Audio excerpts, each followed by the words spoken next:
Praise Lord. നിങ്ങൾ എല്ലാവരെയും blessed മോർണിംഗിലേക്ക് യേശുക്രിസ്തുവിന്റെ നാമത്തിൽ സ്വാഗതം ചെയ്യുന്നു.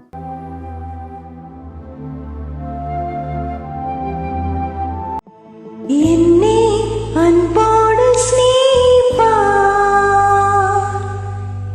എന്താണ് എന്നിൽ കണ്ടത്? ചേറ്റിൽ കിടന്നതാമന്നേ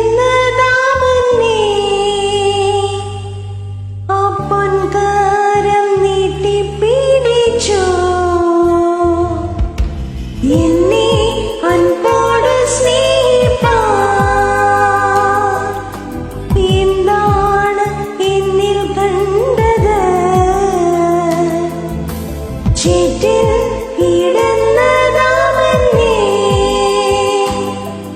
ആ പൊൻകാരം നീട്ടിപ്പിടിച്ചോ.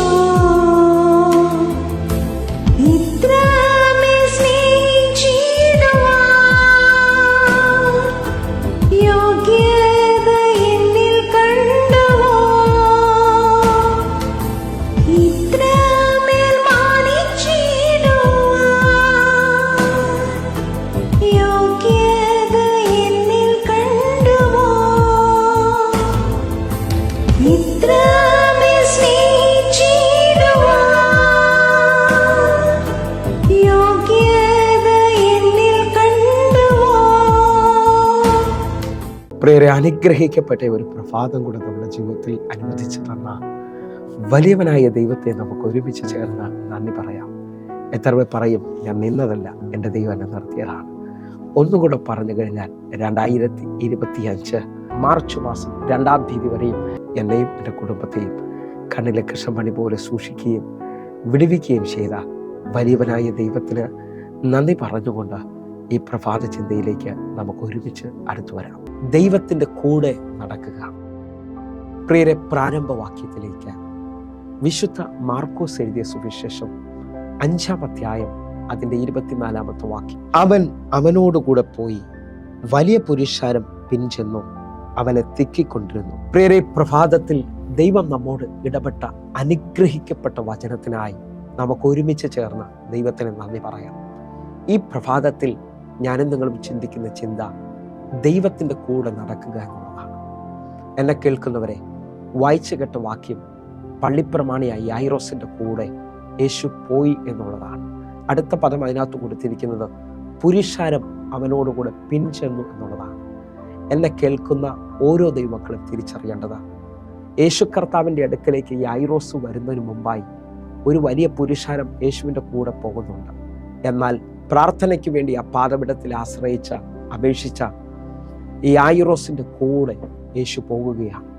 എന്നെ ശ്രദ്ധിക്കുന്ന ഓരോ ദൈവമക്കളും, നിങ്ങൾ പ്രാർത്ഥിക്കുന്നവരാണെങ്കിൽ, ദൈവത്തെ ആശ്രയിക്കുന്നവരാണെങ്കിൽ നിങ്ങളുടെ കൂടെ ദൈവമുണ്ട്. എല്ലാ വിഷയത്തിനകത്തും നിങ്ങളുടെ മുമ്പോട്ടുള്ള എല്ലാ വഴികളിലും ഇന്നു മുതൽ, ഈ പ്രഭാതം മുതൽ ഒരു തീരുമാനമെടുത്താട്ടെ, ഞാൻ പ്രത്യേകമായി പ്രാർത്ഥിക്കും. പ്രാർത്ഥിക്കുന്നവനെ ഒരിക്കലും ദൈവം കൈവിടത്തില്ല കേട്ടോ. അപേക്ഷിക്കുന്നവനെ ഉപേക്ഷിക്കത്തില്ല കർത്താവ്. ഇതാ യായിറോസ് തൻ്റെ കുഞ്ഞുമകൾക്ക് വേണ്ടി യേശുവിൻ്റെ പാദപീഠത്തിൽ വളരെ അപേക്ഷിച്ചു എന്നാണ് അവിടെ എഴുതിയിരിക്കുന്നത്. നിങ്ങൾ വിശ്വസിക്കുന്നവരാണെങ്കിൽ എൻ്റെ കൂടെ ചേർന്നുകൊണ്ട് എന്നും പ്രാർത്ഥിക്കുന്ന കർത്താവുമായി ആഴമേറിയ ബന്ധമുള്ളവനോട് ഇന്ന് എനിക്കൊരു ദൂത് പറയാനുണ്ട്. നിന്നെ വിട്ട് കർത്താവ് അകലത്തില്ല. എൻ്റെ കർത്താവ് നിൻ്റെ കൂടെ നടക്കുന്നതാണ്. ഹല്ലേലൂയ. അങ്ങനെ ഉണ്ടെങ്കിൽ മാർക്കോസിൻ്റെ സുവിശേഷം 5-ാം അധ്യായം ശ്രദ്ധിക്കണം കേട്ടോ. 5-ാം അധ്യായം 3 വ്യക്തി ജീവിതങ്ങളെ കർത്താവ് വിടുവിക്കുന്നത് കാണാൻ കഴിയും. അല്ലെങ്കിൽ ഗദരദേശത്തിലെ ഭൂതഗ്രസ്തനെ, അതിനു മുമ്പേ 4-ാം അധ്യായം അതിൻ്റെ 35 മുതലുള്ള വാക്യങ്ങളിൽ ആ ഭൂതഗ്രസ്തനെ ഗദരദേശത്തിൽ ചെന്ന് വിടുവിക്കേണ്ടതിന് വേണ്ടി എൻ്റെ കർത്താവ് ദേശങ്ങൾ കടലിൽ കടന്ന് ചൊല്ലുന്ന അനുഭവമാണ്. ആ കടലിലൂടെയുള്ള യാത്രയിൽ യേശു കർത്താവിൻ്റെ കൂടെ നിന്ന പുരുഷാരം വലിയ പ്രതികൂലം കണ്ടു. ഹല്ലേലൂയ. അവരുടെ ജീവിതത്തിൽ എല്ലാ പ്രതീക്ഷകളും അവസാനിച്ചെന്ന് തോന്നിയിട്ടുണ്ട്. പക്ഷേ എൻ്റെ കർത്താവ് കൂടെ പോകുന്ന കർത്താവ് ആ പ്രതികൂലത്തെ അവസാനിപ്പിക്കുന്നത് കാണാൻ കഴിയും. മുക്കുമെന്ന് വെല്ലുവിളിച്ച തിരമാലയെ, തകർക്കുമെന്ന് വെല്ലുവിളിച്ച കാറ്റിനെ എൻ്റെ കർത്താവ് ശാസിക്കുന്നത് കാണാം.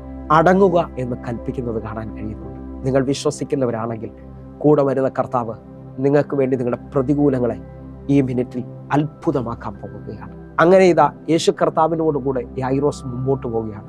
യേശു കർത്താവുമായിട്ട് മുമ്പോട്ട് പോകാമെങ്കിൽ ജീവിതത്തിനകത്ത് ഇതുവരെയും കാണാത്ത അത്ഭുതങ്ങൾ കാണാൻ പറ്റും.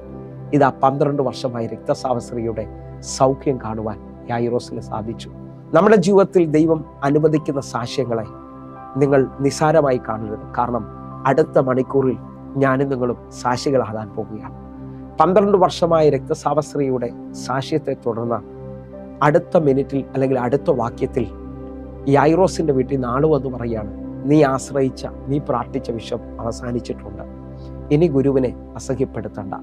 എന്നാൽ കർത്താവിൻ്റെ കൂടെ നടക്കുന്ന യായിറോസിനോട് എൻ്റെ ദൈവത്തിന് പറയാനുണ്ട്, ഇനി നിന്റെ പ്രതികൂലം നിൻ്റെതല്ല, എൻ്റെയാണ്. ഹല്ലേലൂയ.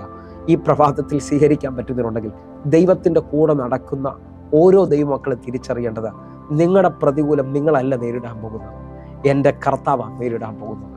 യായിറോസിൻ്റെ വീട്ടിൽ വന്ന എതിരുകൾ അവസാനിച്ചെന്നുള്ള വെല്ലുവിളികൾ എൻ്റെ കർത്താവ് ഹല്ലേലൂയ അതിനോട് മറുപടി പറയുക.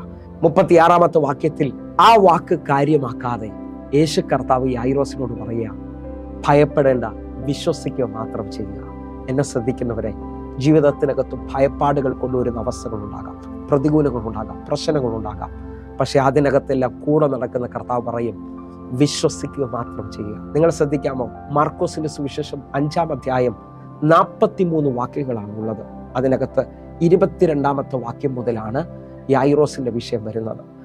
ഈ 22-ാമത്തെ വിഷയത്തിനകത്ത് യായിറോസ് ആശ്രയിക്കുകയും കർത്താവ് കൂടെ പോവുകയും ചെയ്യുമ്പോൾ മോശയോട് പറഞ്ഞ ഒരാഴം എൻ്റെ കർത്താവ് ഇന്ന് കേൾക്കുന്നവരോട് പറയുന്നു, എൻ്റെ സാന്നിധ്യം നിന്റെ കൂടെ പോരും, എൻ്റെ സാന്നിധ്യം നിനക്ക് സ്വസ്ഥത കൊണ്ടുവരും. സ്വസ്ഥതയില്ലാത്ത എല്ലാ മേഖലയിലും കൂടെ നടക്കുന്ന എൻ്റെ ദൈവം ലോകം തരാത്ത സമാധാനം വെളിപ്പെടുത്തുന്നവനാ, ഹല്ലേലൂയ, അത്ഭുതങ്ങളെ ചെയ്യുന്നവനാ. യായിറോസിന്റെ വീട്ടിൽ കടന്നു വന്ന യേശു ഹല്ലേലൂയ 42-ാമത്തെ വാക്യത്തിൽ കാണുന്നു, ആ വിഷയത്തെ വിസ്മയമാക്കി തീർത്തു. നിങ്ങൾ വിശ്വസിക്കാമെങ്കിൽ നിങ്ങളുടെ ജീവിതത്തിനകത്ത് കൂടെ വരുന്ന കർത്താവ് വിസ്മയങ്ങളെ കൊണ്ടുവരും. ദാവീദിനോട് ചോദിച്ചാൽ 23-ാം സങ്കീർത്തനം അതിൻ്റെ 4-ാമത്തെ വാക്യം പറയുന്നു, കൂരിരുൾ താഴ്വരയിലൂടെ ഞാൻ നടന്നാലും ഞാൻ ഒരു അനർത്ഥവും ഭയപ്പെടത്തില്ല, നീ എൻ്റെ കൂടെ ഇരിക്കുന്നുവല്ലോ. നിങ്ങൾ വിശ്വസിക്കാമെങ്കിൽ ജീവിതത്തിനകത്ത് എല്ലാ വെല്ലുവിളികളുടെ നടുവിലും എൻ്റെ കർത്താവ് ഒരു അത്ഭുതം ചെയ്യാൻ പോവുക, എൻ്റെ ദൈവം പ്രവർത്തിക്കാൻ പോവുക. അങ്ങനെ വിശ്വസിക്കുന്ന ഓരോ ദൈവമക്കളും ഇപ്പോൾ കണ്ണുകൾ അടയ്ക്കണം, പ്രാർത്ഥിക്കണം. ഞങ്ങളെ സ്നേഹിക്കുന്ന ഞങ്ങളുടെ നല്ല കർത്താവെ, അങ്ങ് കൂടെ വന്ന് ഇന്നൊരു അത്ഭുതം ചെയ്യാൻ പോകുന്നതിനായി നന്ദി, അങ്ങയുടെ കരം വെളിപ്പെടുത്താൻ പോകുന്നതിനായി നന്ദി. യേശുവിൻ നാമത്തിൽ ഞങ്ങൾ പ്രാർത്ഥിക്കുന്നു, ഇതൊരു അത്ഭുതമാകട്ടെ, ഇതൊരു അതിശയമാകട്ടെ. കർത്താവിൻ്റെ കരം വെളിപ്പെട്ടതിനായി നന്ദി.